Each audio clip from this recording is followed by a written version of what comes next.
Hello, I'm Dr. John Middleton. This is Family Life in the North Country. Today, let's start with a rather simple question. Sometimes we hear this several times a day. Somebody says, we can't communicate. Here the one man says, my wife says, I can't communicate. What can I do to change? And I have to come back and say, who do you want to change? When you say, what can you do to change, who's supposed to change? You? Your wife? Turn it around. Tell me how you can't communicate. I don't know how people cannot communicate. One of my favorite themes is to say that whatever we do communicates, obviously. You know, how I sit, how I look, what I do, how I say something, the pause and no pause, whether or not I look at you, whether or not I don't, what I do with my hands while I'm talking or trying to talk to you. Everything about me communicates. Same with you. So, how do you want to communicate? It's a better question. What is it that you want your wife to understand, or your husband? What is it you want the person to understand? Are you wanting to share feelings? Do you want the person just to listen? For the time being, so you can say something that you really feel. You want somebody to care about how you feel. Well, there's a course that I kept failing in college. I swear I just never did pass that course called mind reading. And too often, this is what we really expect of people, and we say, well, you can't communicate. We're expecting a person to read our minds. We haven't been fair, we haven't been open, we haven't been saying, this is what I'd like for you to do. I'd like for you to listen. I need to say something. This is what I want to share. I was talking to a man yesterday who kept saying, and I hear this pretty often from men. I rarely hear it from a woman. He says, well, I don't have a way with words. She can use words much better than I can. I don't know how to say things. And sitting there, I was puzzled, although I've heard it often. Why is he trying to use certain kind of words? What's wrong with the words he was using? I was understanding what he was saying. So I had to go to the person who was the listener, the wife, and say, what words is he using you don't like to hear? What words has he not said that you do want to hear? To encourage the man to say, hey, your words are your words. Say it the way you want to.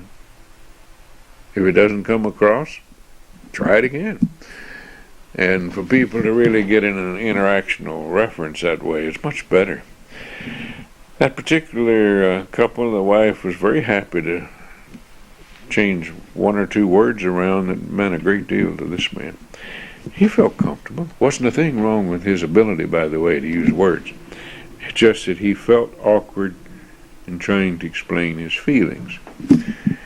He had grown up in a family where people didn't express feelings. His father would never show feelings. Yeah, baloney.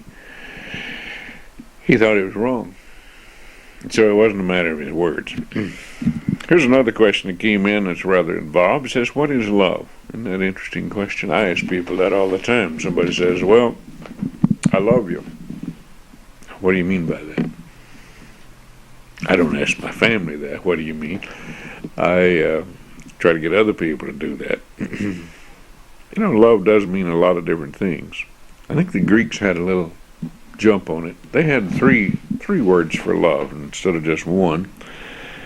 And they described it as love of a partner, love of a spouse, love of a lover, as we say today. That was one kind. Love of family was another kind, another word. And the love of God was another kind. See, the Greeks had it a little easier. We try to use one word. Kind of like that man who said he didn't know the right words, couldn't use the right words. Well, the English language with the one word love. And the Greeks have it a little better. Eros, phileo, and agape. Three different words, different kinds of love. In the Christian world, God is love. God's love has certain characteristics. We hear about these things all the time. Those people who go to church, but when you really get into it, if we see a society just trying to focus on one kind of love, for example, in a family, if we see families that are raising children just to focus on love of family, by the way, that's like the upper class family I mentioned one time on another program. The upper class family focuses on the family first. The individual is not as important. That type of love will lead to problems. On the other hand, if we focus just on individual, just on companionable, eros, the erotic love, that kind of society will develop problems. In the same way, if we focus entirely on the love of God or some spiritual love, that too has certain problems because, for example, that type of family won't continue to be. It won't continue operating. There won't be families. There won't be continuity of people. So it takes a balance of all kinds of love. If we focus on one to the exclusion of the others, just run into problems. Question came in because we keep hearing about these things. For example, all the furor about the partial birth abortions. I think it's tragic, but in reference to that, somebody says, how could anybody do that? That's a violation of the Hippocratic Oath. Hippocratic Oath. You don't hear that much lately, do you? Hippocrates. Hippocrates lived about, a little doubt is exactly when he lived, either 470, 450 to 350, 370 BC. But there's no doubt that he did live, and he was a famous physician. And he had certain principles that he taught. The Hippocratic Oath is based on the principles that he put together. And it's had a very big influence on medicine, study of medicine ever since then. Because the Hippocratic Oath had some principles that seemed to me we ought to readopt. For a long time in medical school, before a person received a medical degree, they had to take the Hippocratic Oath. And what they were doing when they took the Hippocratic Oath was saying, first, I will do no harm. That by itself is very important, isn't it? First, I will do no harm. They would also say, I will not cause an abortion. They also would say, I will not give anybody any medicine substance to cause their death. They would also say they would not take advantage of the intimate relationship between the physician and the patient. Very clear principles, Hippocratic Oath. I would think it would be well for all professional people who want to be in the helping relationships to do the same thing. First, I'll do no harm. If I can't help you, at least I won't hurt you. I won't take advantage of the relationship to use for my own purposes. I won't cause your death, neither will I cause an abortion. Those were the Hippocratic Oaths. Of course, a partial birth abortion, it's crazy. I was so disappointed to hear certain popular governors in the local area talk about this. A governor, not some governors, who claimed it was in defense of the mother's life. That is a blatant, patent absurdity. You have a child that's about to be born or is being forced to be born, and you stop its birth, turn it over, and kill it. No, it'd be easier on the mother for the child to go ahead and be born. If you've ever been around childbirth, you know that. If you've ever delivered a calf, you know that. You don't stop it in the middle of the process. It's absurd. Okay. Okay, the question is, why are there so many churches and religions? Well, in all societies, people need religions. They need a religion. They need explanations, as we went into in another program. In every group, there's the left, right, and the middle. In other words, you take any particular group, social group you're studying. There are people who want to change and keep advancing. There are people who want to hold things the way they are. And then there's the people in the middle who just go along with the majority. You find the same things in religion. Find the same things here about mankind, so that we have people who believe in certain things. In some groups, in some parts of the country, not necessarily up here, we have, say, one particular church group, and people will break out and form another church group, because I recall some churches dividing, for example, when I lived in the South, over whether or not they would permit blacks in the church. And you'd have church by the same name, supposedly same religion, and this one would have blacks and that one wouldn't. You have all sorts of things like that.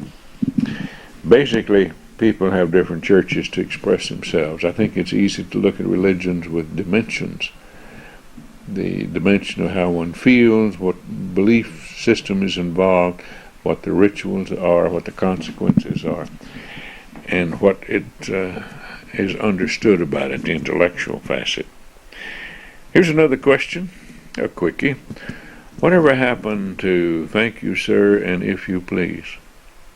Interesting, isn't it? I don't know what happened to manners and courtesy. I miss them. I really do. I see, for example, I even saw somebody wearing a hat in church the other day. I thought, golly, what's really going on here? I remember when students in college, some of the males wanted to wear their hats in the classroom. Well, I thought it was funny at first, but then I found out that they'd wear their cap and they could cheat by hiding behind their caps. But when I asked to remove the hat, oh, what's the matter? No big deal. If it's no big deal, you won't mind removing it, will you? They like to play the game both ways. The hats have been a universal symbol. Hat is a badge of authority. You look in different cultures all over the world throughout history, and you see these youngsters today insisting on wearing their hats. And they wear them backwards, don't they? That's strange, isn't it? Well, another quickie question. Why do people marry? Some of them marry for love, some marry for money, some marry for power, some marry for pleasure, some marry because of duty. All kinds of reasons why people marry. And only in the Western culture do most people marry for love.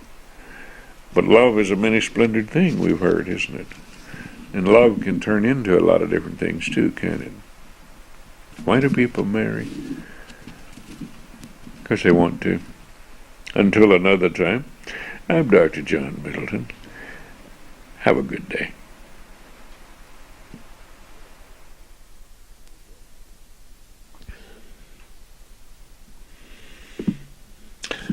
Hello, I'm Dr. John Middleton. This is Family Life in the North Country. Visiting you again, talking about some family issues, family concerns, questions that come in various ways and directions.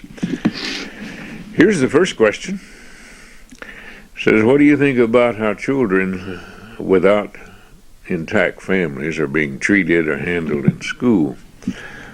Well, that's sort of a oddball question in this sense. But the one who asked the question had in mind the different programs, and they're not just in schools, they're in other places too. Special programs to try to benefit children, like Banana Split, something like that, where children from broken homes get together.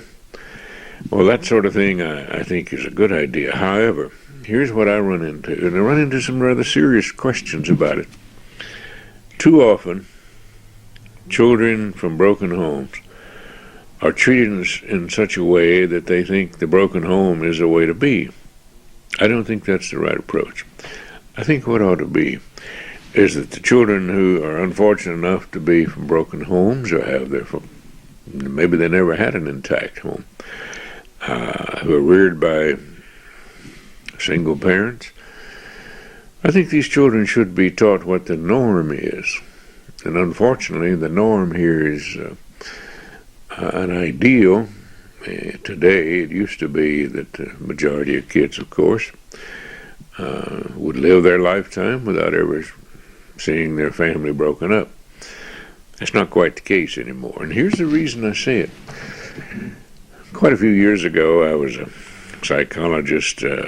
Part of my work was to be a psychologist for state orphans' homes. You don't see state orphan homes anymore. This was not in New York. But I found that the children there did pretty well. And they seemed to grow up, the history was that they seemed to grow up and make better than average parents themselves, and had pretty good marriages. And what I thought was a reason for that was that all the time those children were reared in such a way that they knew what should be the pattern. They weren't just trying to accommodate their circumstance. They did that too, but they always had the ideal family held up for them. Something as a goal, and it worked well. Here's a question. Comes up from time to time. It's not an unusual question today because so much emphasis is focused on it, but the question is, when's the right age to start sex education for a child? Well, by the time you think of the question, I think it's already underway. So here's what's really involved. As soon as the child becomes aware of male and female, sex education's already started. So perhaps the best answer would be about 5 years before you have a child would be a good time to start it, because here's what's really involved is that you come up with your own attitudes. What is your attitude about gender, about sex differences, about the purpose of sex, about the purpose of life? All of these are built in to really good sex education. And that's why, in my opinion, schools do not do a good job of teaching sex education. Parents do a much better job. They're already into it long before the child ever starts at school. You know, most children are well aware of their gender by age 3. They're well aware of the differences.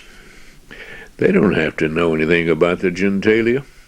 They're focused today, the emphasis on having all the right words for the right parts of the body. I don't see much point in that. And I'm serious. I don't say that as just an old great-grandfather, an old has-been or something like that. No, I've had more sex education training than most anybody else around. Had an internship in sex education, part of the doctoral program. And too often the parents become scared. They become frightened about something like that. And questions keep coming up. Well, you see, what is it that you're really trying to convey to people? I think the religions often have the better approach. They look at it, sex education, the purpose in life, as altogether. They're teaching about the purpose of life, and then they just naturally evolve. For example, look around you, and you'll see the fruits all over. That's basically reproduction. It's not really a big problem when we put it in that way. Here's another question. And this is sort of an oddball thing, but it comes up.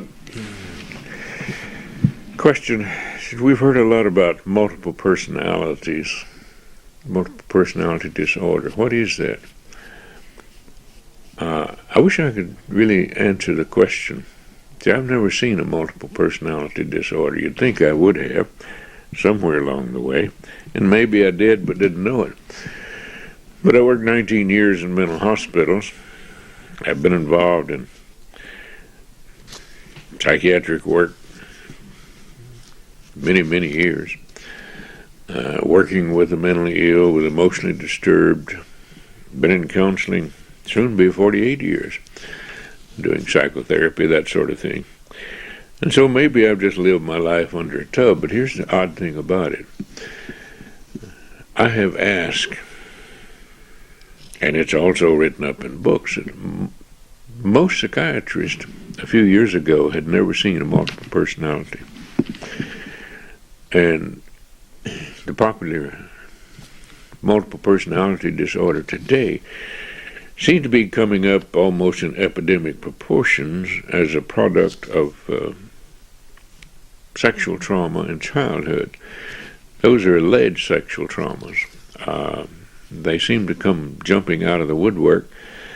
I'm not talking about sexual abuse suddenly on the increase, but I'm talking about certain patterns being talked about certainly on the increase. Multiple personalities where supposedly people have distinct portions of the personality, like the Jekyll and Hyde, Three Faces of Eve. Three Faces of Eve was a real question, a real case, but it had a lot of material behind it that the movie couldn't show. So I'm not sure. I'm not sure what a multiple personality disorder is. Most of the people I've seen I've had people tell me they had multiple personality, but in working with them, it turned out not to be true. Most of them seem to have a part of themselves they don't want to accept. Here's another question. Is there an increase in violence in the families?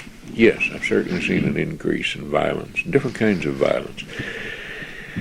And I think if we really stop to think about it, there was an influence of government regulations, which was a product of the well-meaning people in child development, well-meaning people in family life who suddenly decided that boys should not be aggressive, that boys and girls should be reared the same, that we shouldn't make differences between them.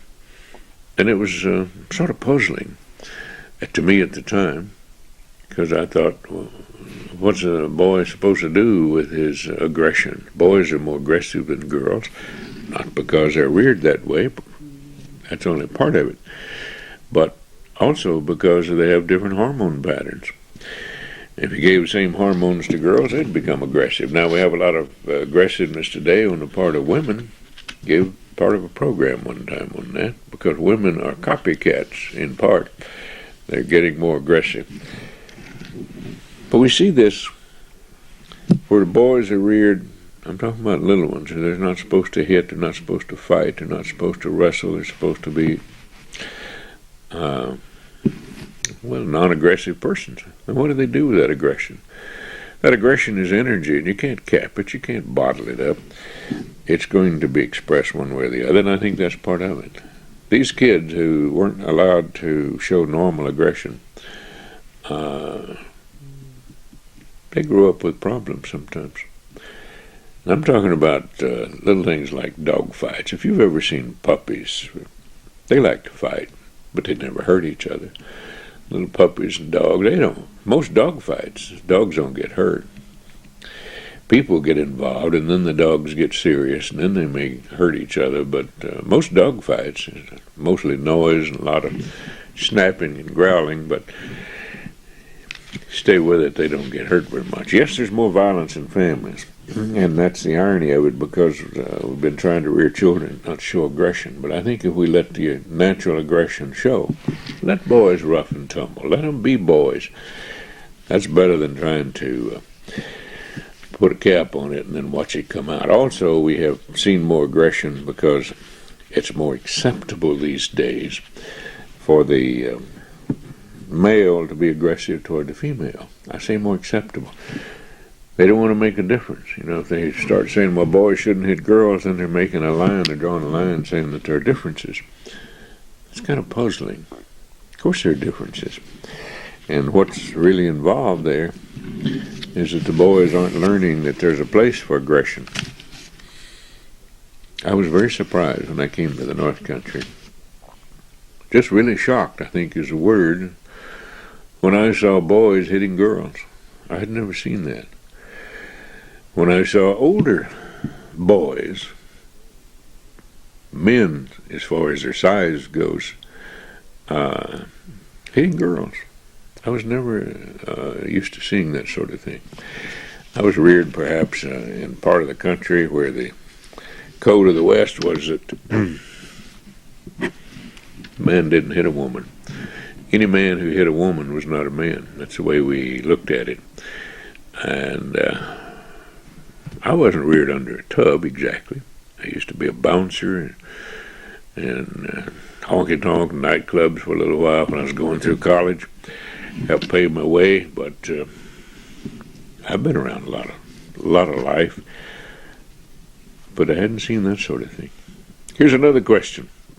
Do I work with children? That question comes up pretty often. No, I really don't. I don't pretend to specialize in children. And most of the time I think it's a mistake to try to work with children.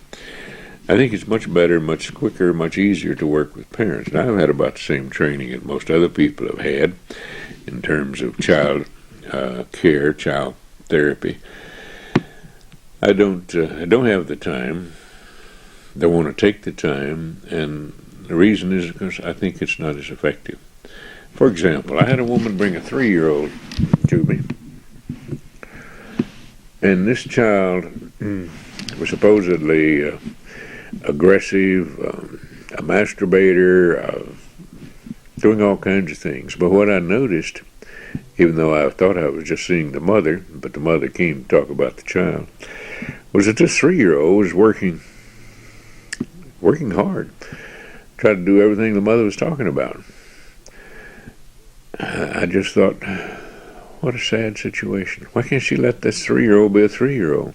Why does she have to talk about all these things in front of the child, saying the child does this, the child does that, little girl does this, calling her by name, and the child would listen and then try to do what the mother was talking about? That is a sad example. I hear from time to time, and more often on the phone, because I talk to people on the phone about these things. Some youngster, very young child, gets into difficulty. And I sometimes say, what do you want to make a federal case out of it for? Why don't you just let the youngsters be youngsters? Children are too often being pushed into the role of taking care of the parents, running the family. That's a big job for a child, but I've seen that. When you see the families together, you sometimes see that these children are kind of overworked, really. They're trying hard to do what they think they're supposed to be doing, and they're not sure what that is. But it relates to a question, actually the next question. Have we seen a change in family life going from the father running the home to the mother's running the home, from patriarchal to matriarchal family? Well, that was a pattern. We've also seen the pattern now going over to the pediarchal, where the children run the home. That is, the parents are trying so hard to please the children that they really are knuckling under and trying to do what the child wants, meet the child's wants, not necessarily the child's needs, to such an extent that, children are in the role of running the family. I've seen it. I've seen very tired, stressed out kids who are working very hard to keep a family going. They don't know how. They're doing their best, but the parents ought to be smart enough to pick it up themselves. Children need to know what they're supposed to do. They shouldn't be put in those roles. And too often, nobody recognizes it. Children become disenchanted. They become disappointed in their own parents that way. Well, I have one more question for this slot. It says, what about pets in the family? You ever go to the grocery market these days and look at how much room in a store is devoted to pet foods? About 30 years ago, I sat in on a doctoral dissertation. A man had just written one defending his research, and his research had to do with the role of the family dog. It was very interesting. Nobody had ever written about that before. The family dog. what dog became known for was a companion, a guard, teach the children how to take care of something, how to teach responsibility, supposedly. About 26 years ago, I had one of my students do a major paper study on the Plattsburgh Air Base on the role of the dog in the Air Base families. And that was interesting because in those days there were a lot of TDYs. These Air Force people were assigned temporary assignments away from the home base, and oftentimes the family dog served a very real purpose. If you don't believe it, how much does a dog organize your life? And what do you do to accommodate to the dog? Well, until another time, I'm Dr. John Middleton. This is Family Life in the North Country. Be back another time to talk about families. Have a good one.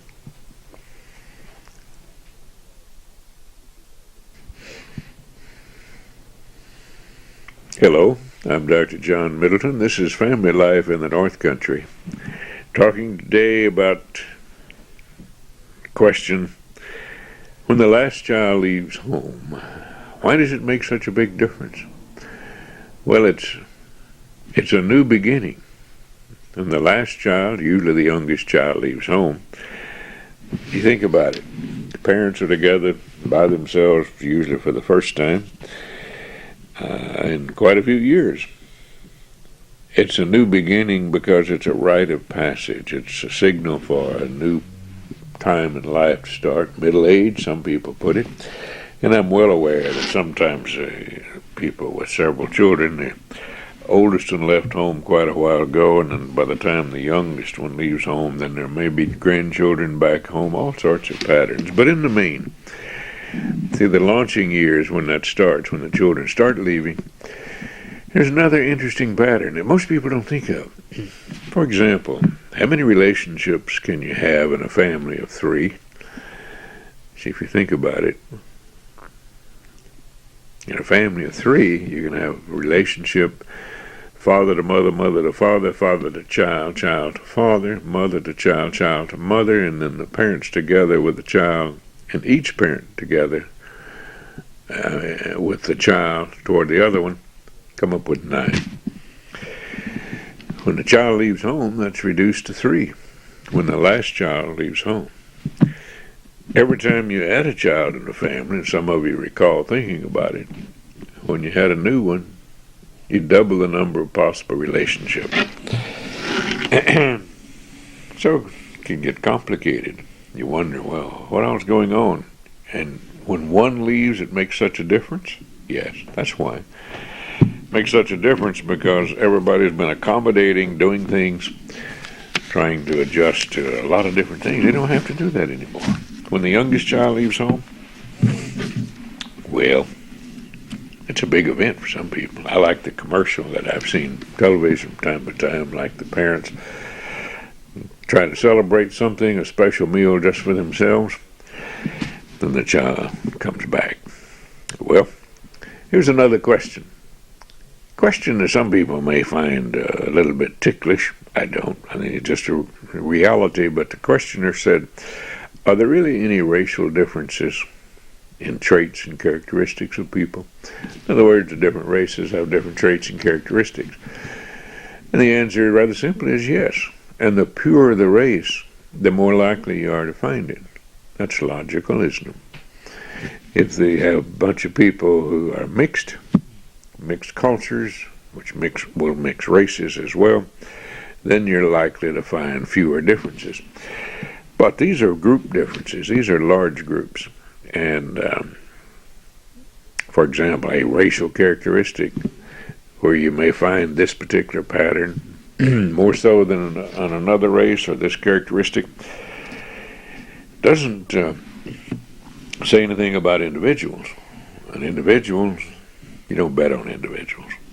Individual, when you start trying to figure out, well, because the person belongs to this race or that one, individuals, he'll make a liar out of you to start with, because maybe they haven't even read the book and don't know how they're supposed to act. Well, here's another question. Has our society really changed from patriarch to matriarch? Yes, I had already answered that on a previous question in a previous program. We're searching so much today. We're seeing so many people who are trying to accommodate the children, and then they start coming back where the families aren't organized except to try to obtain material things. They want toys. They're buying things. And there's no real motive here. So many people are media programmed. A lot of commercial directed pure and simply. And if you really don't believe that commercials have an influence, well, I'm not sure where you live. Because the advertisers certainly think commercials have a big influence. We find people who are trying to keep up constantly with whatever the latest is. And it's a big business. I still find families, though, that are determined to follow values. They want their real values to come through, and good ones. If you ever had occasion to really observe closely some families like the Amish, there's a good example of families that aren't influenced by the media, aren't influenced by a lot of commercials. Look at them, study them. 50 years ago, 60 years ago, they were thought to be rearing unhappy children, so a lot of people made an effort to change them and take the children away from them. Found out that the children in these families, pretty high self-esteem. Those kids don't feel deprived. Most of the studies that I'm aware of found the children pretty well off. In the sense of having pride in themselves, having high self-esteem, they didn't feel that being different was a problem. They felt that being different was an advantage. Here's another question. Speaking of children, and I find it rather interesting, the questioner called and said, Dr. Middleton, do you know anything about toilet training? Toilet training. Well, who doesn't know something about toilet training? Everybody who's been around a toilet knows something about toilet training. But it's interesting today, I think. Maybe some people don't find it interesting. But yes, there are differences in cultures. There are differences in geographic areas. There are differences in society, social class. Make a big difference on how early children are toilet trained. You know, in the lower socioeconomic black families in the South, children are typically toilet trained before 1 year of age. Before 1 year. You take children on the desert. I've never studied them, but I read about them. Children who live on the desert. Nomadic families, they're typically toilet trained very early. Children who are reared in the jungles, toilet trained very early. And what it amounts to is the mothers are with these children. And they pick up on it very quickly. It occurred to me not long ago that there's another factor involved. We're seeing toilet training, I think, being delayed. And as I was looking and observing this sort of thing, I got to thinking, I bet these people who have these disposable diapers wouldn't delay it quite so long if they had to wash those diapers. And that's been a big change. I know with our own children, when they first came along, there wasn't any such thing as plastic diapers and diaper services right at first. We washed diapers. And when you washed diapers, you were motivated to get out of that job, and so you were motivated to train children a little earlier. Well, along came diaper services using the good cotton diapers. I think that was very healthy for kids. But then nowadays with the plastic diapers, I see kids who can spell diapers. You know, go up to their mother and say, I need a change. I think when they can do that, it's a little late to start toilet training. Better get on with the job. Well, you never can tell. I haven't found very many people who remember their own toilet training. Here's another oddball question in a sense. It says, what is the best thing a father can do for his son.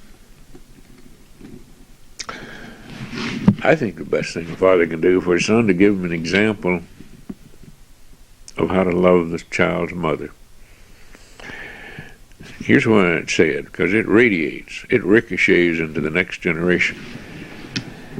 If that boy learns how to respect, how to care about, and to see what marriage really is, that's going to have a long-term impact. Unfortunately, we see so many and hear about so many families that are broken, where the children don't really have opportunities of knowing and visiting and learning about what fathers are. They don't have an opportunity to see this. We've seen a whole generation now focusing on family life as if fathers really weren't important. It's been a strange thing. You know, a recent study in Canada, and also one in Korea, said that, or found, their research findings, that these trends toward materialism, these trends toward trying to equalize everybody in the family so that the father's role becomes less and less important, they probably serve no good purpose, and maybe the pattern, the pendulum is going to swing again. That was suggested in the Canadian study that I read. And it's certainly not going to happen soon enough as far as what I see. I think so many people, and I see a lot of people here getting married, they have never seen affection shown between their parents. That's sad.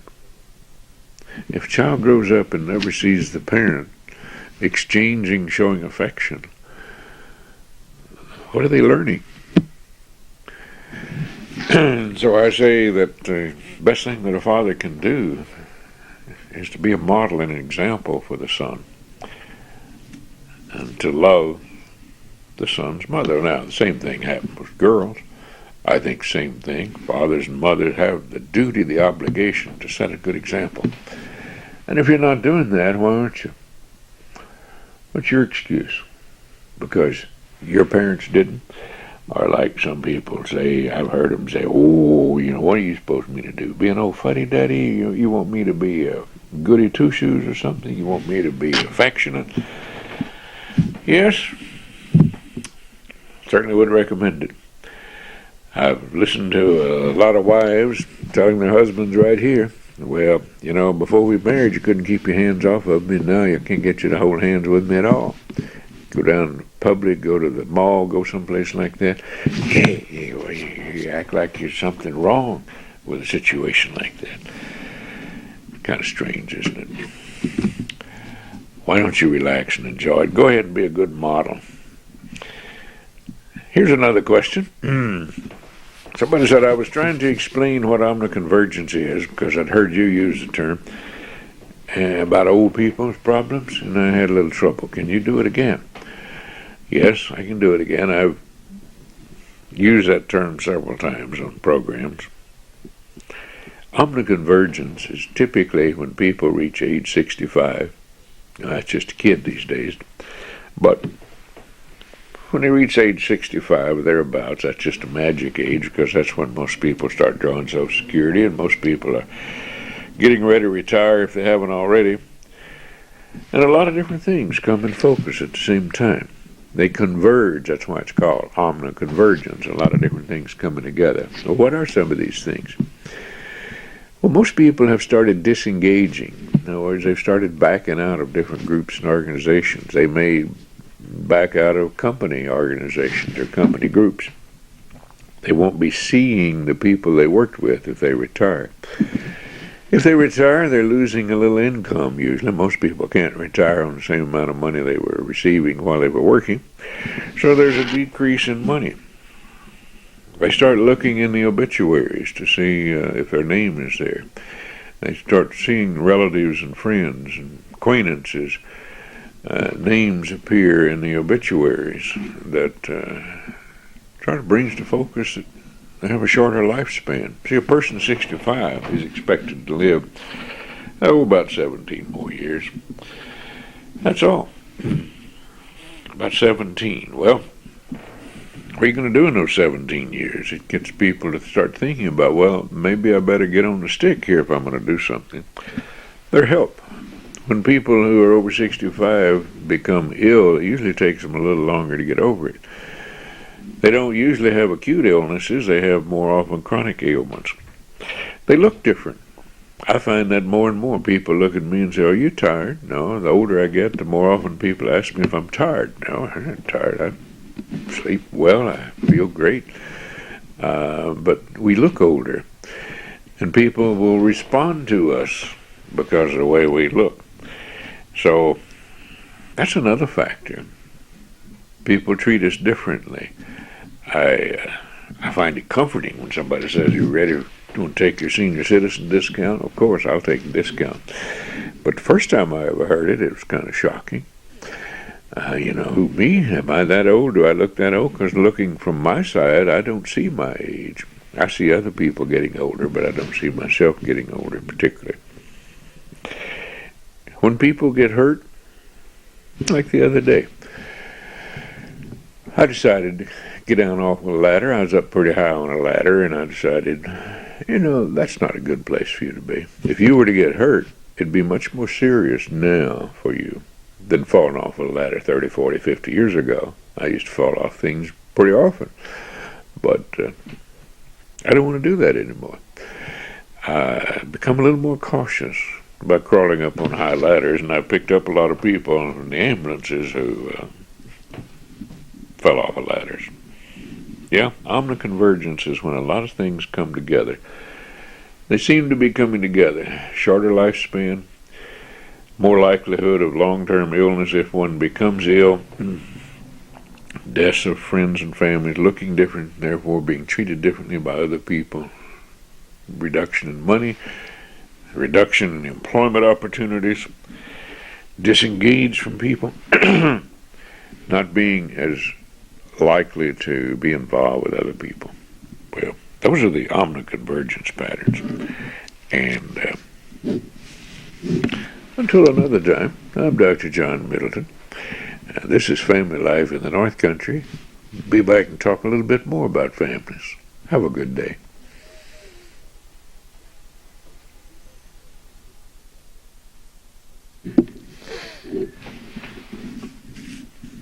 Hello, I'm Dr. John Middleton, Family Life in the North Country.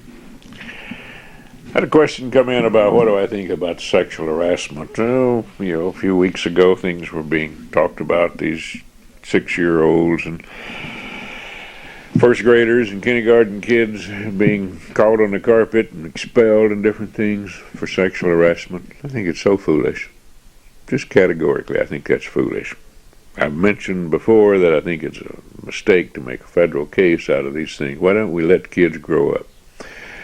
It serves no useful purpose for a youngster who's trying to be a youngster, a child who's trying to be a child. All of a sudden to be told about all kinds of things and forced to think about things they're not ready to think about. And when you really think about it, at what age is consent? I heard somebody from ACLU talking about, touching this girl before she gave consent. I thought that was a pretty bad thought for the ACLU, specialized in the legal rights of individuals. Doesn't she know the age of consent? She was a lawyer. She should know the age of consent. And these children, they're too young to give consent. You couldn't treat the child for any problems. So what's all this business about sexual harassment? I think it's probably a sign that the administrators or the people involved didn't have enough to do.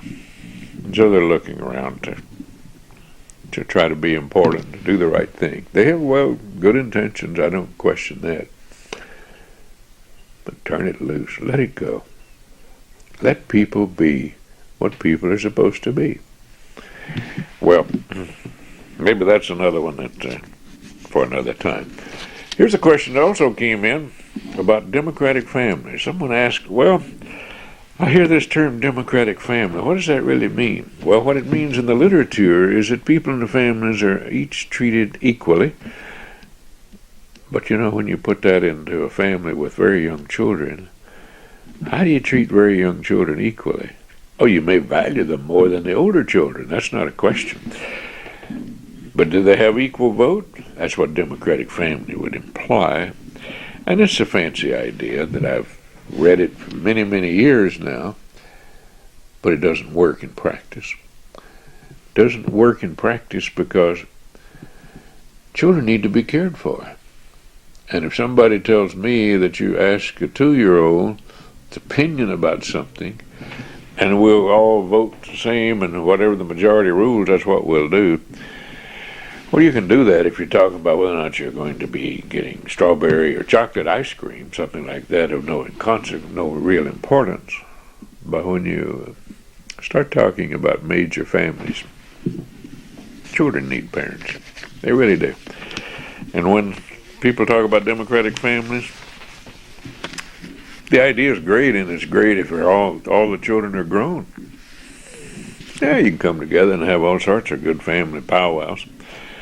But when you talk about democracy, we're talking about authority, you're talking about different elements here. Let's talk about family power and authority and responsibility a moment. In a family, the parents are responsible to take care of the children. That's the law, that's the custom, it's the way it always has been. Then they come along and you find that things operate much better sometimes if you don't exercise power. Now, what is power? How does power differ from authority? Power is the ability to affect change. If I'm big enough, I can pick you up and make you do something. Or at least I can move you around. But pretty soon my power is going to be decreasing, isn't it? And then what happens? Then we see the old feudal system pattern where the strongest one is the leader. And when the strongest one can no longer make the others do things, then somebody else becomes a leader. Some families operate that way. I've seen families operate on the basis of power. I used to run across a lot of military families a generation ago. Some of these men were oriented where power was what they understood. Power can come about because of fear. You don't have to just really do something to somebody to make them mind, if you want to use that word. It can be a fear of that sort of thing, and that's the way most of the animal kingdom operates. Most animals don't fight. They fight once, and then they set up a fear pattern in the others. They even have what's called flap-a-doolap. Here's a doolap. And they shake give a signal to the others, all right, fall in line, do what you're supposed to do. Authority, though, is a respect. It's different from power. It's a respect for a really organized society. Authority comes from organized society. We are organized in such a way that we accept rules, we accept symbols, the badge of authority. We have badges, we have ranks, we have titles, we have all sorts of things that suggest authority. A classroom teacher's in charge of the classroom. What if a youngster says no? Well, then what's the teacher supposed to do? We see a lot of that, don't we? I saw a student one time in Beekmantown High School who wouldn't let this teacher get into the classroom. I was supposed to make a guest lecture that day. And I kept waiting for the teacher to arrive, and I was in there. Come find out, I went out to see where the teacher was, to be properly introduced, take a roll, do all that sort of thing that high school teachers are supposed to do. And the teacher was being held outside the classroom by some overgrown lad who wanted to show how big he was, and he was much bigger than the teacher. Well, authority is what we have when we have organized society. Authority in families. Families are supposed to have organization. Parents are in charge, parents are responsible, therefore parents have authority. You can delegate authority, but you can't delegate responsibility. too many people use the word like, well, I'll delegate you the responsibility. You can't give me responsibility unless I want to take it. Now, if I assume responsibility, fine, then it's mine. But you can't give me responsibility if I don't want it. You can expect me to do certain things, sure, but that's different from my assuming responsibility. And it goes with anybody. We have to have a balance in these things in family life as well. We have to have a balance to show that there is respect. And I've heard many teachers today talk about, I'm talking about the ordinary classroom teacher, how there's been a breakdown in discipline. The schools have changed. We look and we see, and there have been some special programs in different media showing that in well-run, well-managed schools do follow a very clear code of conduct. Students know what to expect, and they comply. Well, here's another question about sibling order. Brothers and sisters, sibling order.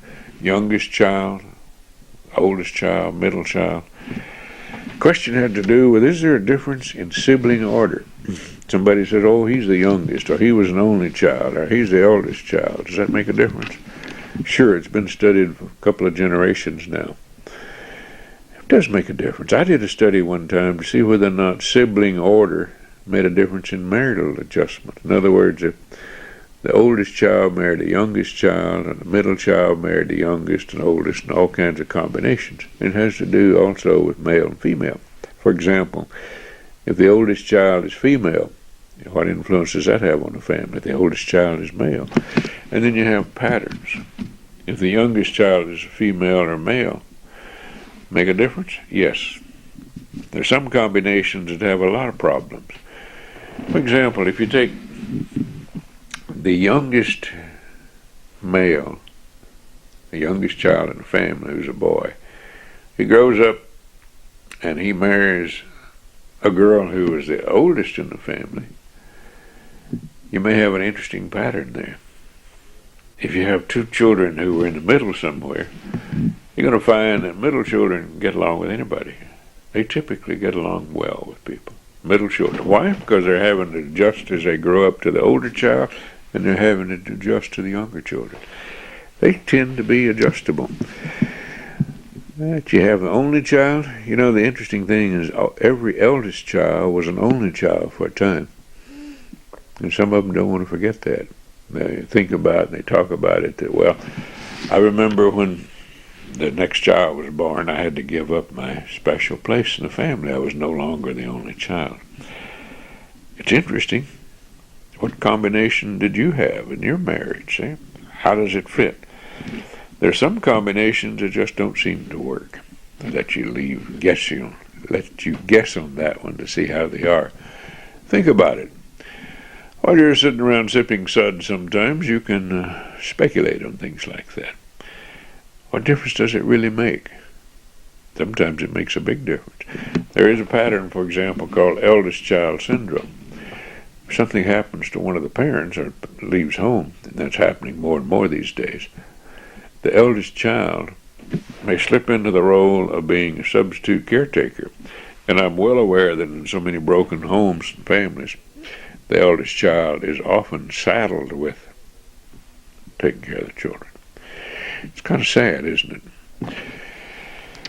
But the eldest child syndrome came into being because of studies showing that when a parent died, there was a pattern where the eldest child was expected to take care of the children.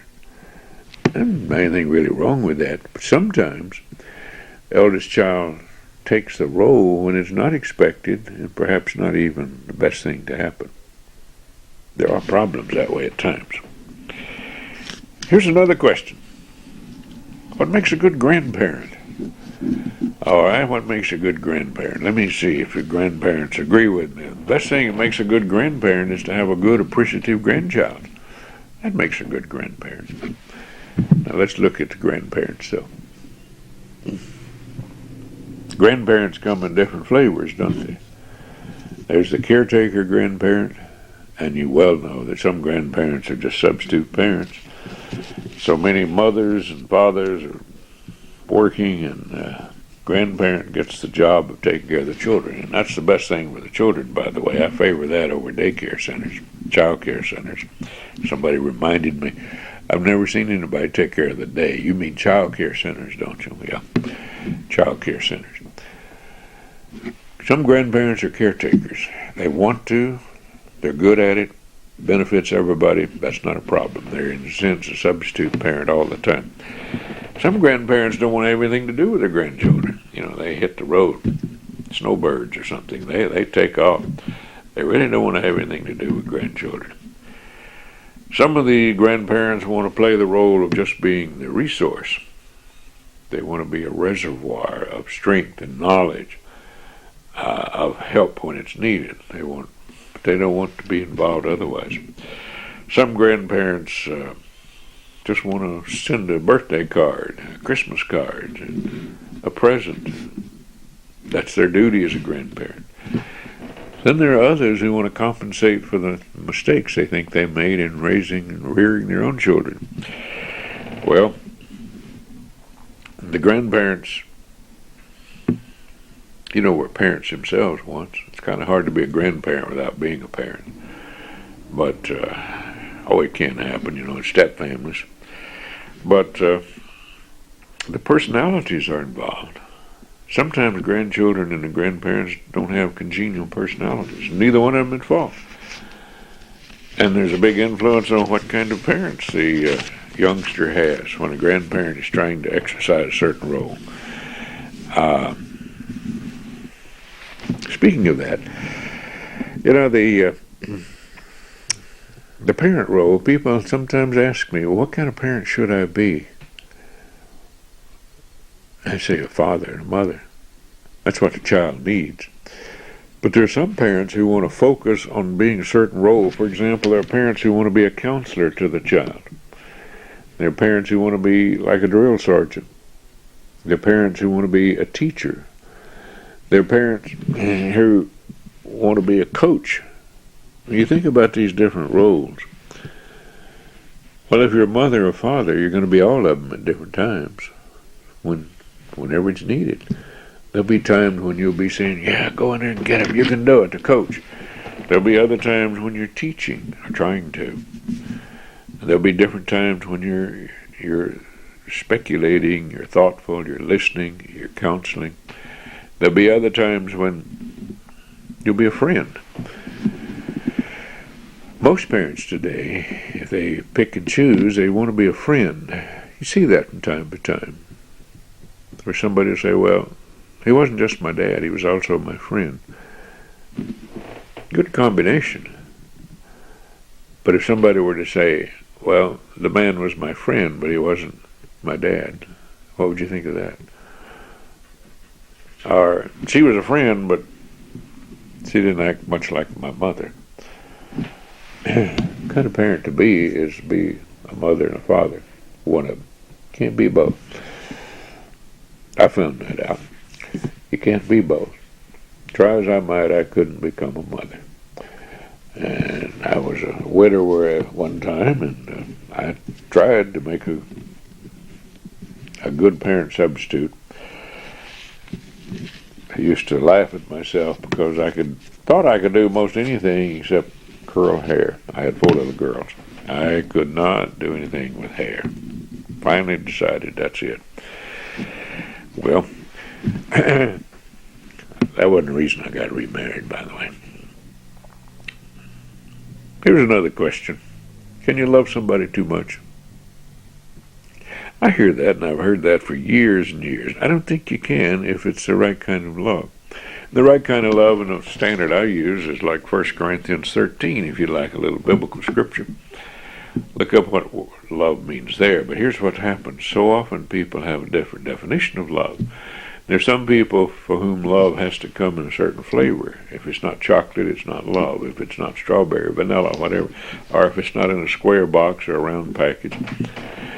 We tend to focus on different elements of love. And sometimes people, very conscientious, well-intentioned, well-meaning, are trying their very best to be loving, but it's not in the language of the person they want to give it to, and the person isn't understanding it. I think it's time for most couples to review, what does love mean?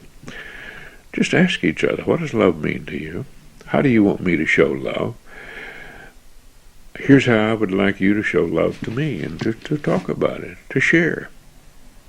And you may find that, every 5 years, every 3 years, what you say may not be the same as it was before. Review it. You know, most people haven't talked of love since before they married. And they married, yes. Each one promised to love the other, and they quickly forgot what that meant, the obligations. That's a good place to stop for today. Think about love, talk about it. Try to be loving, but in the way, in the manner your husband or wife wants you to be. And this is Dr. John Middleton, Family Life in the North Country. Be back again. Talk about families and yours. Have a good day. Hello, I'm Dr. John Middleton. This is Family Life in the North Country. For this conversation, let's talk about Thanksgiving. Thanksgiving. For what do we give thanks? To whom? Or to what do we give thanks? There are many sad and lonely people. Some are depressed, some anxious, some scared. Some believe that there's no reason to be thankful. Most people are not particularly happy or depressed or sad, or either way. But they aren't particularly happy either. You know, you've often heard, at least I have, that the world is made up of a small percentage of people who are trying to make things better. A small percentage of people who are resisting any change, and most people are just bystanders. And these are the people who are often said to just go around with applause. They're the bystanders in life. A few people are joyous, they're really happy. They like life. And some people are very envious that somebody else can be happy. I run across that. I've seen it. I'm sure all of you have. Then there are some people who really doubt that there's any such thing as happiness. I run across people who don't believe it can happen. And a few people are even resentful that somebody else is happy. How does that come about? Well, where are you? Where am I? You know, I like to think that any counsel or wisdom that gets passed along also benefits me. Let's look at Thanksgiving again. Let's see if we can make it more meaningful to ourselves here.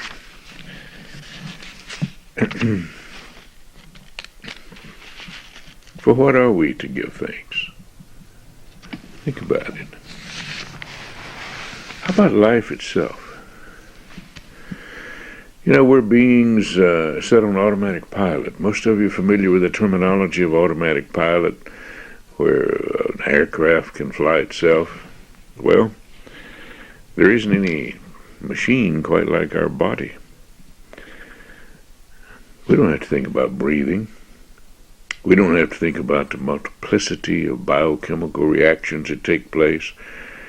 We don't even have to think about the body temperature or our digestion.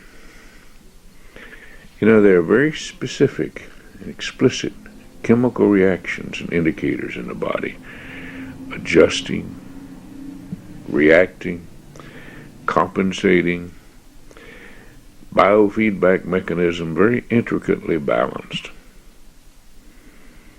And yet we don't have to think about it. I don't have to think about the 92 joints that it takes me to move, to even inhale. I don't have to think about any of those things. So why don't we start by giving thanks for life itself? The life that we can't create, we can't make. Oh, sure, life itself may have evolved, but think about evolution in a normal sense as we know it. The life that we have seems not to have evolved simply by mutations. No, it seemed to have evolved according to a divine plan. Speaking of that, to whom or to what do we give thanks? Perhaps most of you are in agreement that I can give thanks for a great many things. A beautiful snowfall, autumn leaves, the colors, a sunrise, flowers, a painting, or some particular piece of music, or a person. I have a very long list of things that I can be thankful for. Perhaps your list is even longer once you start. I'm not suggesting that I have more to be thankful for than anybody else, but perhaps in recent years I've spent more time thinking about it than most people. Maybe I haven't. Yes, but all of us can give thanks for many things. Many things. But what is behind all the things we give thanks for? I mean, is there something behind it? You know, the Pilgrims who started Thanksgiving, they landed at the Plymouth colony and they really had a tough time. All of you familiar with the story. They really had it tough. They landed at the wrong time of the year in the wrong place. Just about everything went wrong. But they stopped, decided to give thanks, decided to gather around even some of the people who had suffered the most, were most grateful to be alive. And they gave thanks to God. One day a year has been set aside now to give thanks, even though there are religious holidays all year long. And in some religions, people are taught to give thanks every day. Even the word holiday, as you recall, and you stop to think about it, of course you remember it. It comes from the word holy days. So let's give thanks to God. For many, Thanksgiving means football. People being glued to a television all afternoon. And for some people, it means a big meal, a little visiting, and then on to the television, clear it out so that everybody is set for the Thanksgiving. A Thanksgiving football game. That's become a tradition in some families. I'm not opposed to football. I like football. But it shouldn't take the place of our real purpose. Let's do something different this year. Let's relearn family visiting, and all of us can do it, and can do it better. Let's pray together, give thanks together, eat together, and then relearn how to visit. If you haven't forgotten, practice it without the television. Too many people have forgotten simply how to visit. That may sound strange, but I have found rather commonly in the couples that come to see me for marriage counseling that perhaps they don't know how to be together. If there's not something specifically scheduled, some particular activity, some program, just to be together. Perhaps they have forgotten how, or maybe they never knew how because they didn't learn it in their own families. This is one of the, I think, real problems that has come about, primarily because of the electronic media. Excuse me. The electronic media has some beautiful programming, has some very rich educational programs. It's just not possible any other way. too often it's used as a substitute in families for babysitting, for caretaking. And I know I have wondered, as I meet with young people, I wondered what happened to this idea that a teacher could be respected. What happened to the idea that students could focus and just try to learn something? Well, of course, a few students are able to do that, but anybody who's ever been a teacher certainly has recognized it lately. That the students seem to be able to, yes, there's a program going on, that may be the teacher trying to teach a class, but like any other program they've grown up with, they get to talk to each other, they get to do something else. There's another thing that's missing because of the dependency that so many families have grown to depend on electronic media. That is, they don't know their families. Children don't really get to know who they are. Take a story like the Waltons. I think the Waltons, some people don't like it, others like it very much. But what it shows, even in the electronic media used to show it, is that within families there's a lot of tradition, a lot of history that needs to be shared, learning what others do, what they did under problem circumstances.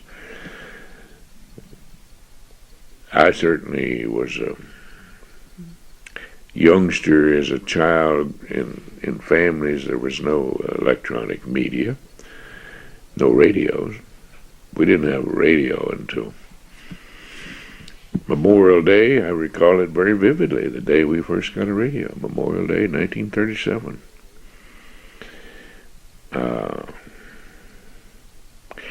People sat around and told stories. They talked to each other. Yes, they talked to each other, they told stories, and sometimes they told the stories over and over again. And people like to listen to see whether or not they'd tell the story the same way the last time.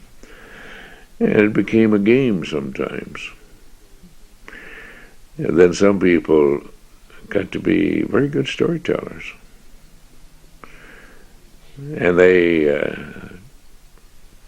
some would say they told yarns. They would just add on the stories, make up a good story. It was entertaining. Everybody who sat around and listened found it entertaining.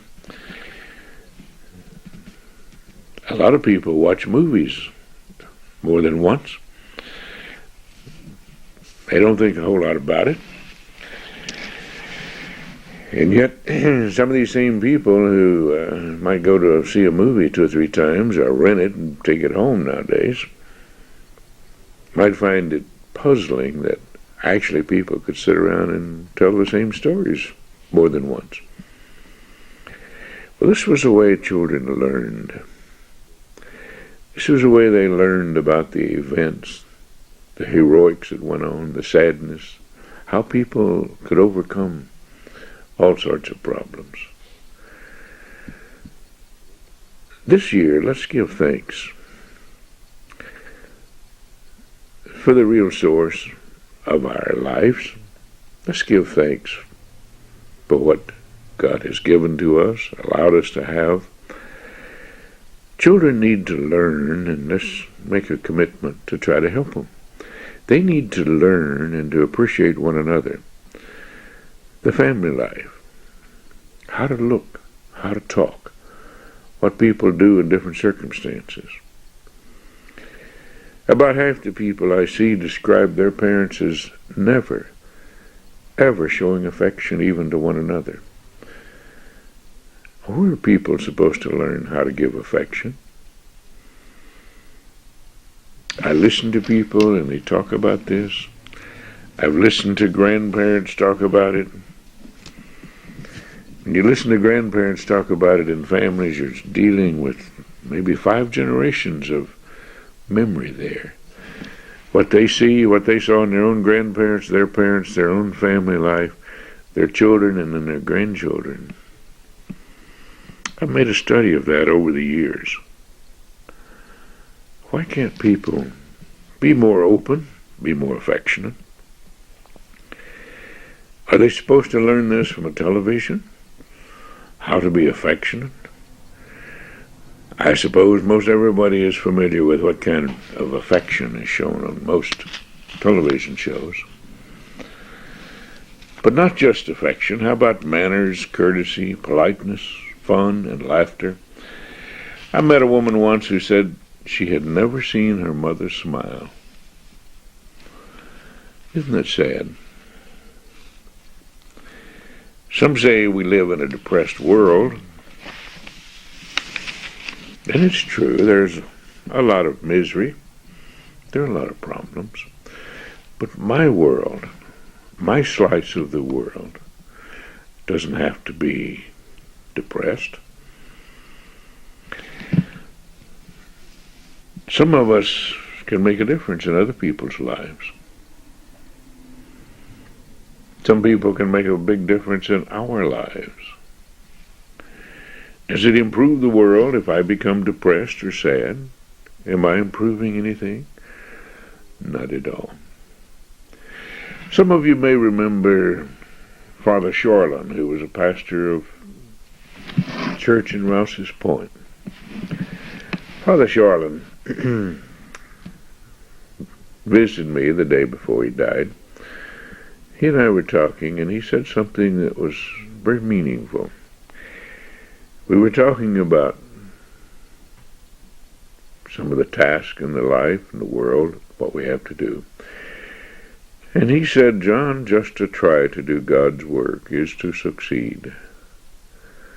As long as you're trying, you are succeeding.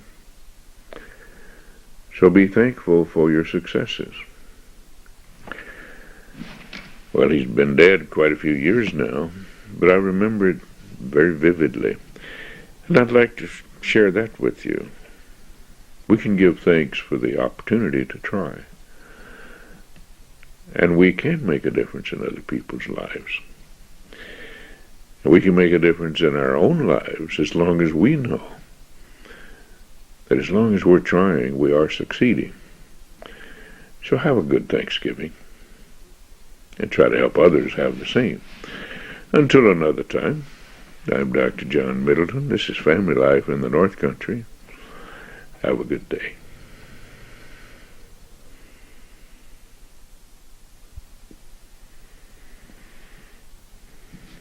Hello, I'm Dr. John Middleton, Family Life in the North Country. Let's talk about family life and Christmas. Most everyone feels warm and cozy about family life and families at Christmas time.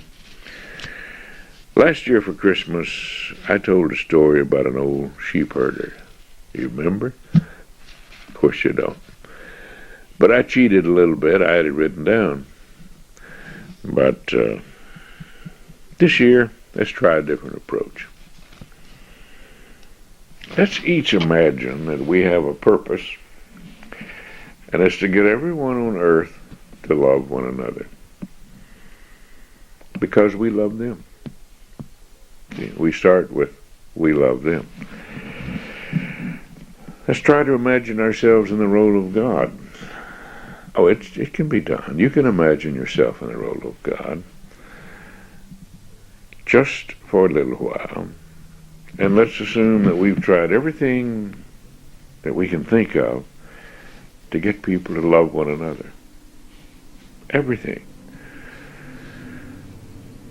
If people love one another, there would be peace and happiness in the world. Peace on earth.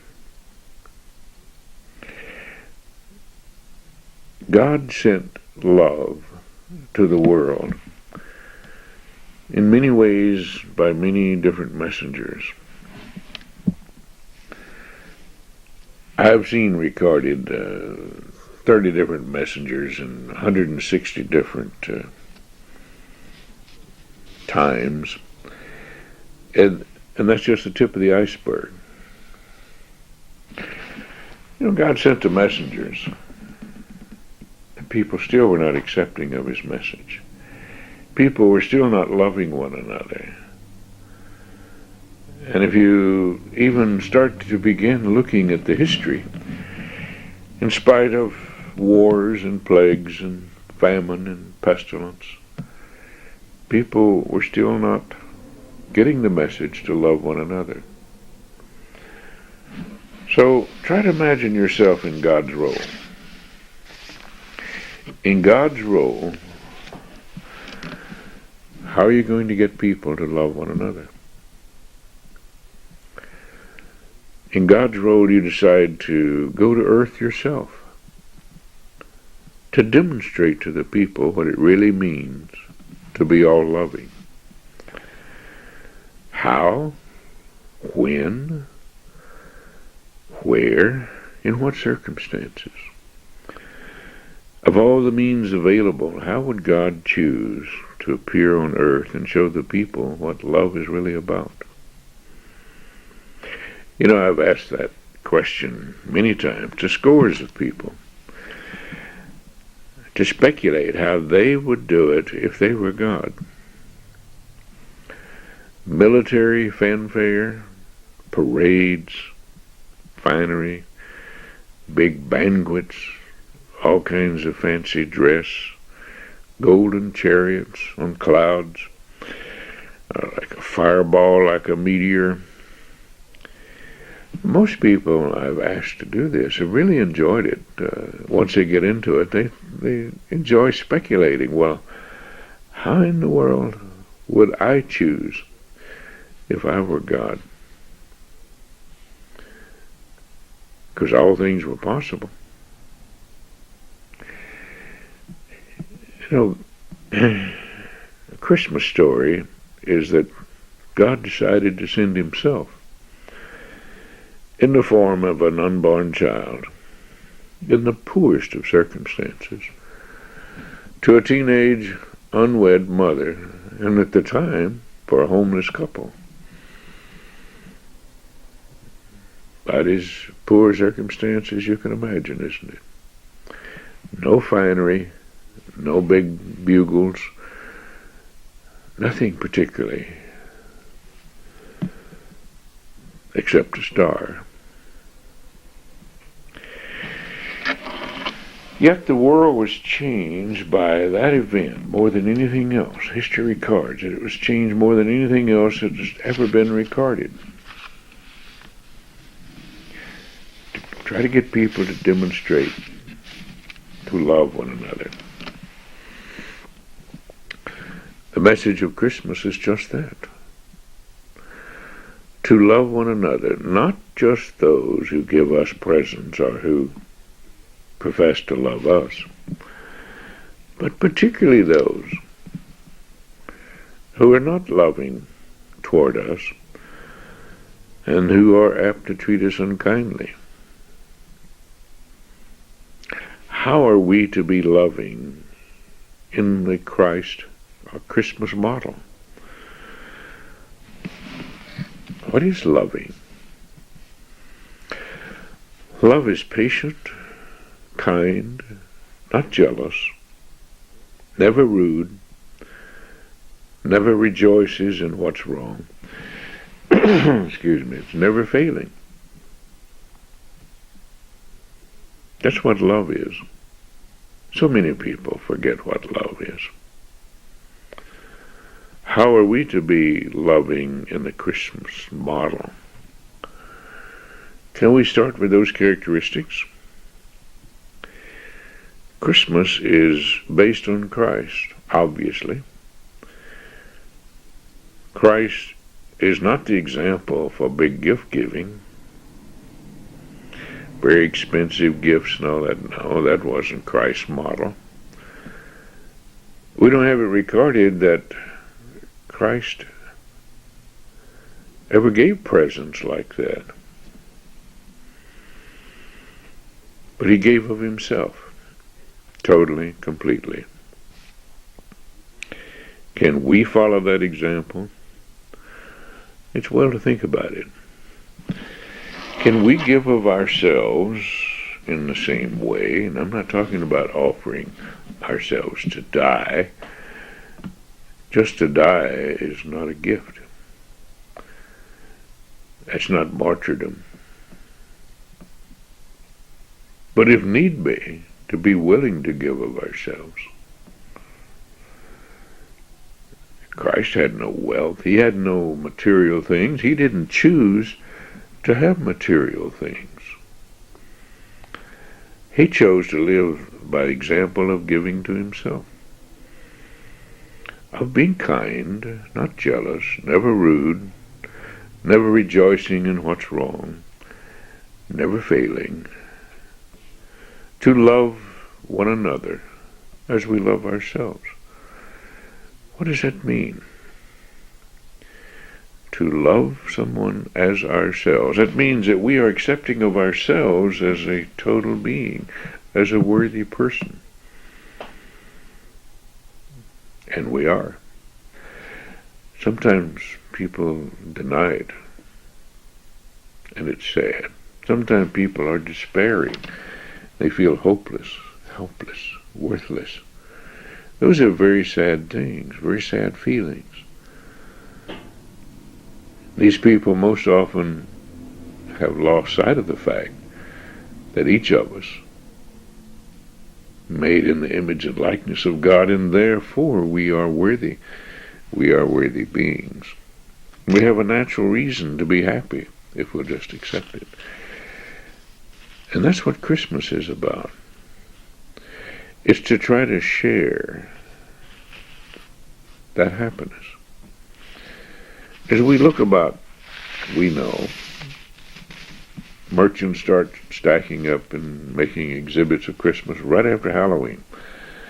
I was in a store and I saw Christmas decorations and packages ready to put up. They were already on the aisles of the floor on Halloween Eve. Well, merchants naturally do that. Excuse me, that's how they make a living. That's not to complain about the merchants. That's to complain about the people who buy and who have commercialized Christmas. You know, I met a family in Ticonderoga a few years ago.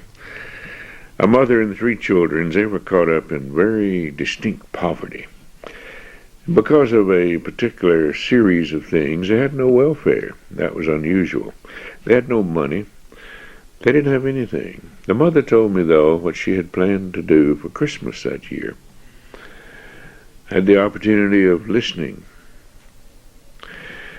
And she told me after Christmas that it was the best ever. Each one in that family, each gave a written wish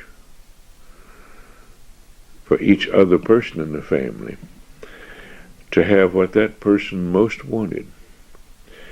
They put it in a letter and hung it on a tree. Now, they didn't buy the tree at a store. They just hung it on the tree that was there. And they talked about the letter all day long, all Christmas Day. The wishes were very carefully thought out, very personal. And I met the children, and they confirmed their mother's story.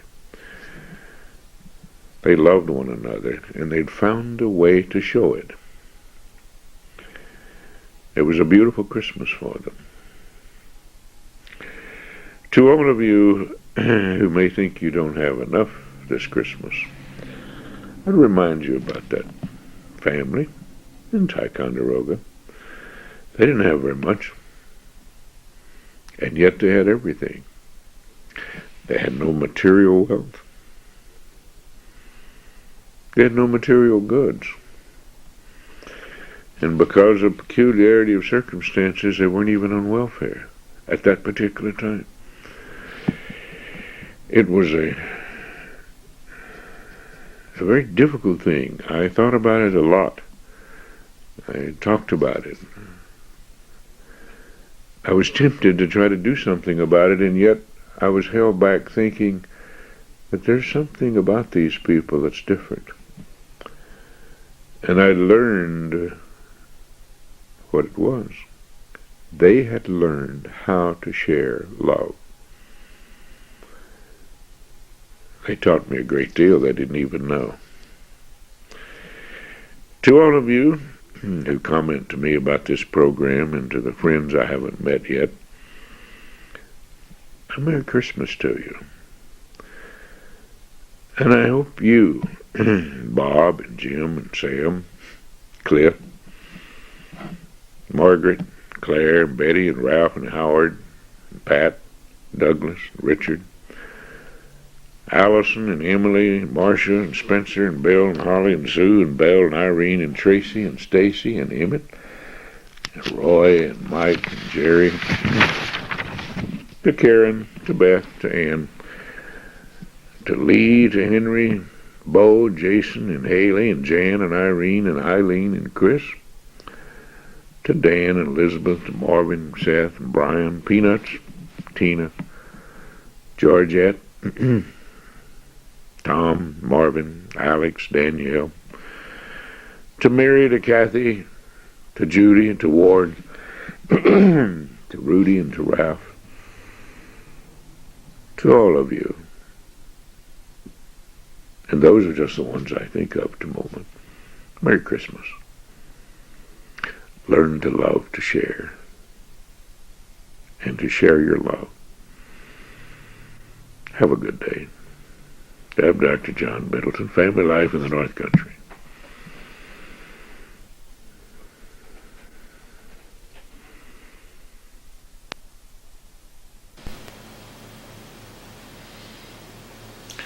Hello, I'm Dr. John Middleton. This is Family Life in the North Country. Jump right into a rather interesting question. Question came in and says, Dr. Middleton, do divorces have an impact on the sexual behavior of the children involved? The answer quite clearly is yes. Adolescents are particularly prone to act out their frustration. They get caught up in stresses and strains of divorced families, both boys and girls. The records show, the statistical evidence is quite clear, that when a divorce occurs in families, both boys and girls in those families get involved much earlier in sexual behavior than children from intact homes. And that's regardless of race, it's regardless of the income, the social status of the families involved. It's the change in the family structure that really makes the difference. And here's another one having to do with divorce too. It says, how about the income of women who are in divorce? I've heard it drops about 40 to 50%. Well, that's true. Women who divorce, their incomes. Remember, the women in divorce typically take the children. The income for the mother and the children typically drops about 40 to 50%. And that's a big factor. And there was another study about women after divorce, and comparing the behavior and the self-esteem, the mental health and so on of women in these circumstances, and found that money wasn't the problem. Money was found not to be the most significant variable. You may wonder, well, what is it? Because for excuse me now, we've had a couple of generations that have been focusing on compensating, in a way, these women who, single parents after broken homes and so on, to have children, and they are suffering from lack of resources and money. We've had about 2 generations of that. But here's what's been found. That comparing women's well-being, their mental health, their esteem for themselves, money turned out not to be the problem, but what turned out to be the biggest variable was whether or not they were married. A woman who's married, I'm talking about groups of women, not individuals. The women who are married get along better, regardless of the income, than women who are single. The broken homes, single-parent families, have a very significant role to play in children. And we know that. We talked about it many times. I think the media is pretty full of that information too. It's related also to classroom problems, problem behavior with children in the classrooms. The biggest factor is whether or not those children are from broken homes. It's also related to the behavior problems in the home itself. And regardless how kind, how industrious, how well-meaning a single-parent mother tries, she has an impediment. She has a very difficult time. She can be a beautiful mother, but as a group, single-parent mothers, in spite of some of their really sterling qualities, the children have a more difficult time. Why? It's not the mother's fault. Because the father's gone. These harassed, stressed out, working mothers who are trying to be super moms and provide incomes and resources for the family, they may be doing everything that's humanly possible. What we have is an absence of fathers. It's a very serious problem.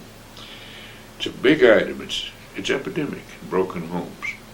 Not only broken home, but in the single-parent home, they never married. The fathers are abandoning their responsibilities. They're abandoning the family. And we have men, if we can call them that. I'm inclined to think that anybody who abandons his family is not much of a man.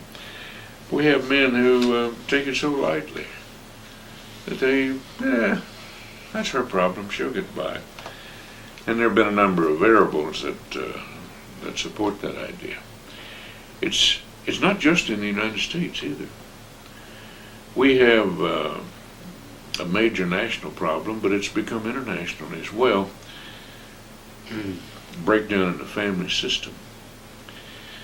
There are some who want to do away with the families. You know, there are groups who want to do away with the family. No, the family is obsolete. It's one of these old-fashioned things that we don't need anymore. The kibbutz, the communes of Israel, started in 1890. That was an anti-family Zionist agricultural commune. And the intention of it was to do away with the need of the family. Well, the Soviet Union, rather the Communist Party, when it took over in 1917, and later became the Soviet Union, it tried to do away with families. There were a number of social movements, very specifically, to organize people without the necessity, the baggage of having a family. The Communist Party followed that program until 1936, when it started changing and recognizing that the family was important. In the 50s, Khrushchev, some of you historians may remember the guy, he came over here to this country and was the first time we'd had a leader from a communist country ever tell us anything about the problems behind the communist Iron Curtain. And he said their major problem was what the word translated to be hooliganism, juvenile delinquency. That the young people were not doing well in the Soviet Union, and he blamed it on a breakdown of the family. Well, they had a lot of different programs. They reversed their plans and made the family, at least in writing, second only to the party. Excuse me. Several different things have come along in society to help the family get structured today the way it is, to break down the system. Oftentimes people ask the question, what do you think is responsible for the breakdown of the family? People like to bring out their favorite idea. Well, do you think whatever something is, increase in divorce or something? Well, it's always difficult for me just to answer just immediately, right off, because having studied it over a period of quite a few years, there are a number of things that have contributed to the breakdown of the family. And let's take a moment and review them. Let's say that one of the first things was in the Industrial Revolution, where the sons started making more money than the fathers. See, what did that do to the father's authority? What did that do to the family pattern? Where children became independent, children started going out of the home to work. They were no longer obliged to support their aging parents. Always in society, families were reared. Families took care of members of their own group. They took care of the very young, they took care of the very old. Those in the middle were the supporters of both ends of that age group, both the very young and the very old. Well, that started changing. Mothers started going out of the home privately, individually, working and earning more money, and became less dependent. School systems started teaching a secular humanism, focusing on individualism, on individual rights.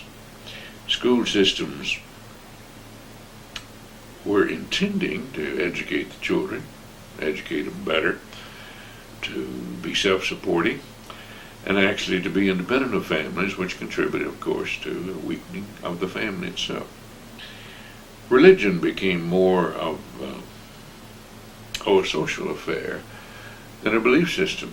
This was a movement that certainly contributed to the weakening of the family. Marriages became trivialized.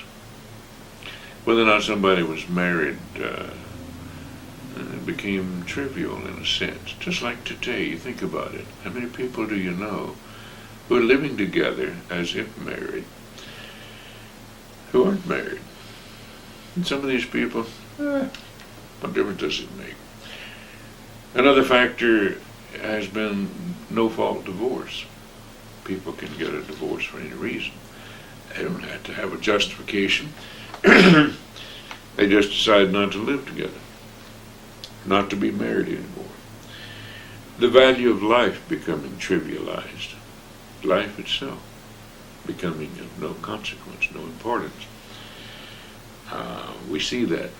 We see that a big controversy right now going on about whether or not to ration health care for people who are chronically ill, who are old, who are past productive years, who will no longer be contributors to the tax base, but be recipients of the tax base.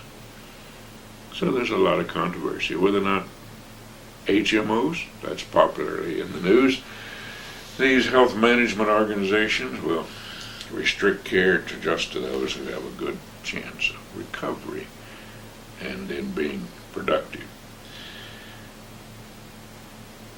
We know what abortion has done. That trivializes human life. Euthanasia, of course, is on the opposite end. Men and women have been focusing on individualism and families rather than the family as primary. Along with this, we've had a welfare system that has grown up to support minors, unmarried minors. A 16-year-old right now in New York can leave home, report to the Welfare Social Service Department, and claim emancipated minor status. Welfare system has also supported broken homes. Along the way, we've also had a retirement system come into being. In 1937, old age and survivors insurance became effective, August 1st, and yet it's not a survivor's insurance anymore. Social Security is a retirement system, primarily tax supported, because people who retired in the early years certainly hadn't paid in enough to be self-supporting. So, along with all these, we've had men refusing responsibility. Power in the families has always been associated with the income, the livelihood. Power and authority can't really be separated, the authority of the family. So what we've had, we've had a whole series of social events come along, changing the family structure, changing the family system, weakening the family, trivializing marriage, focusing on individual rights. So when somebody says, what do you think is the cause of the breakdown of the family today? It's a little hard for me to just pinpoint one thing, because I know it's a chain-linked series of things that have occurred. Some of them not at all intended to weaken the family, quite the contrary. Most of them are well-intentioned, trying to be good programs benefiting society. But the spin-off has been to weaken the family. We've had a push also for democratic family models. Hear that all the time, democratic families. Well, that's sort of a misnomer. You can't have a democratic family with a 2-year-old voting, 3-year-old voting, 5-year-old voting. At what age do children have enough knowledge or judgment to have a vote? If you had a family of 6, and you had minor children, somebody better be in charge of the family. Have enough sense to know what's best for the family. Children don't know those things.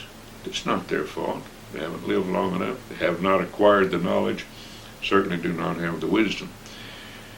And what we have is we have a bunch of men who are refusing to take responsibility. It's a terrible situation. Families are a system. They are a system, represent a social system. For example, everybody in the family doesn't have to be present for the family to still function. It's a system that operates. The father can be gone, he can be off work, the mother can be off. The family system can still operate. The idea is to have it intact, to have it function that way, and it works best. A system is also an interesting thing. It's like one of these mobiles hanging from the ceiling. You know, you touch one part of it, and all of it's influenced. It's in a balance. What we need is a job description. We need to review what is the job of the father, what is the job of the mother. And what I find is that most people don't even begin to start thinking that children also have a job to do. But I'll take that up at another time, about job descriptions in families and how to operate families. Until another time, I'm Dr. John Middleton, Family Life in the North Country. Have a good day.